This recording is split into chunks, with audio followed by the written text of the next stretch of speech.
Bonjour, mon nom est Pascal Letendre, je suis enseignant au DEP en dessin de bâtiment et ma spécialité, c'est l'architecture et la structure. J'enseigne aussi le dessin de base, donc le dessin sur table à dessin, tel qu'on le faisait traditionnellement.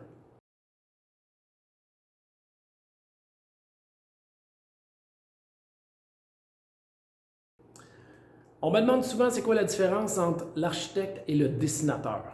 L'architecte, c'est celui qui va concevoir le bâtiment. C'est celui aussi qui va être membre d'un ordre professionnel et qui va prendre la responsabilité de l'ensemble du bâtiment. Donc, c'est lui aussi qui va gérer le projet, qui va voir remplir la paperasse, superviser le chantier, etc. Mais dans son équipe, il y a aussi d'autres architectes et il y a des technologues et il y a des dessinateurs. Le technologue et le dessinateur ont un rôle assez équivalent dans un bureau, que ce soit un bureau d'architecte ou un bureau d'ingénieur. Le dessinateur, lui, il va travailler, il va être le bras droit de l'architecte ou de l'ingénieur et il va réaliser l'ensemble des dessins, les devis, il va travailler sur la production du projet lui-même.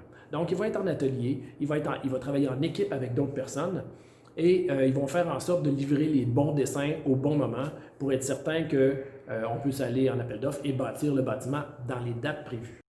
Autre différence entre notre dessinateur en bâtiment et l'architecte, c'est que l'architecte, il travaille en architecture seulement.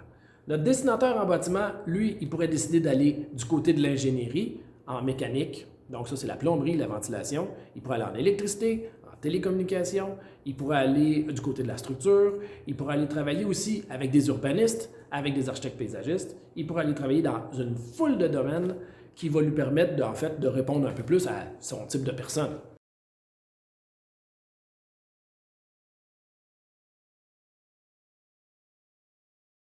Certains me demandent, est-ce que j'ai besoin d'être bon en dessin? Moi, je ne suis pas bon en dessin.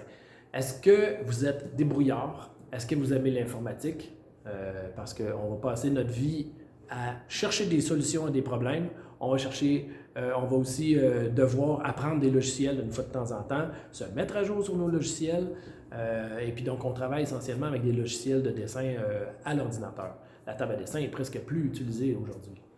Donc, on va la voir au début du programme juste pour se familiariser avec le langage graphique. Mais une fois que c'est fait, on passe rapidement avec AutoCAD et Revit, qui sont deux logiciels de dessin, d'architecture et autres.